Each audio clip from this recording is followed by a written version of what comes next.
Catching up with text tonight. Thanks, Jane and John. Good evening, everyone. Welcome to the program. Later, we reveal Adelaide's rate-busting mortgage beating the banks by a whole 1%, and TV's MasterChef and its effect on the economy. But first, we consume it every day with the reassurance from our health authorities that it is doing us good. The truth is, fluoride is a poison, and adding it to our drinking water is an evolving social experiment started 40 years ago. Now one of the world's top fluoride experts has issued a grim warning about what it could be doing to our health and that of unborn children. Yet as Frank Pengello reports, you'll get a different spin from dentists and health bureaucrats. We consider that as a poison. Why should a poison be in drinking water? The poison is fluoride. It's there because government health bureaucrats and dentists tell us it's for our common good, for reducing tooth decay, and at levels which won't harm you. That doesn't wash with Professor A.K. Shashila. They should realise it's a poisonous substance. It doesn't promote health. It is a disease-causing agent, and the fluoridation should be stopped as early as possible. Professor Shashila is one of the world's leading experts on fluoride. Her own extensive research, along with 70 years of data in India, backs up what she's saying, and it's most disturbing. I would consider a pregnant mother taking fluoride-contaminated products, I'm using the word products, which includes water, toothpaste, black tea, processed food products which has fluoride. Any liquid? Anything. Where her urinary fluoride is high, she is going to cause a lot of damage to the fetus, the growing embryo, the infant which is going to be born. The American Dental Association warns against using fluoridated water to mix baby formula. Not so here. They don't read, they are not aware, they don't update themselves, they don't do any research. So we are in a serious problem. Professor Shashila says exposure to fluoride could also be the cause of many ills like neck, shoulder and joint pains, which may be misdiagnosed by doctors. She routinely does urine tests to check fluoride levels in her patients. Remove the fluoride ingestion starting from toothpaste, black tea, fluoridated water, whatever, and you bring down the urinary fluoride to normal limits, the patient recovers. Fluoride is also used as a preservative and also lurks in many products we consume.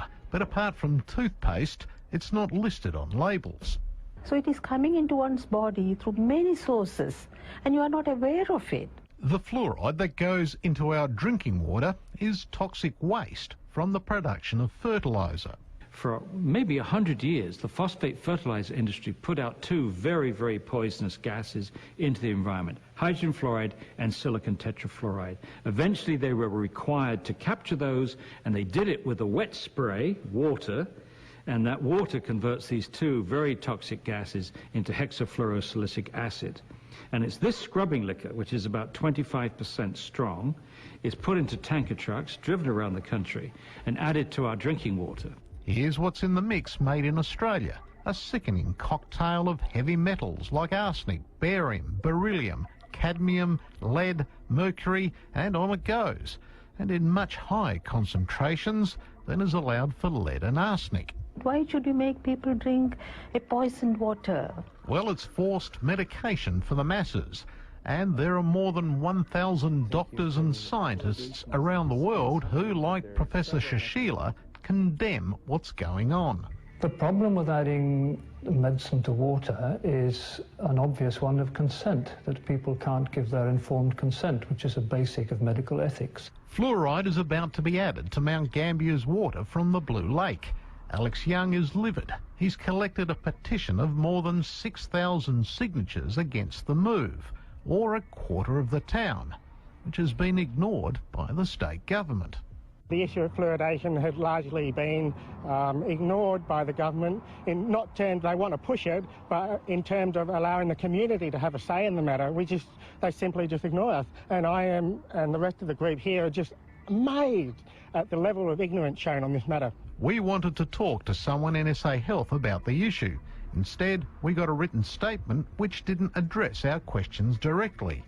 It claims Mount Gambier children have 78% more tooth decay than those in Adelaide who drink fluoridated water, and that it's considered safe and used in other developed countries like the USA, UK and Canada. Well, there aren't many more on that list, as anti-fluoride campaigner Professor Paul Connett points out. Most European countries do not fluoridate. Austria, Belgium, the Netherlands, France, Germany, Sweden, Norway, Denmark, Iceland, Italy, Greece, Portugal. The overwhelming number of countries in the world do not fluoridate, and guess what? Their teeth are just as good, if not better, than ours. It aggravates dental decay.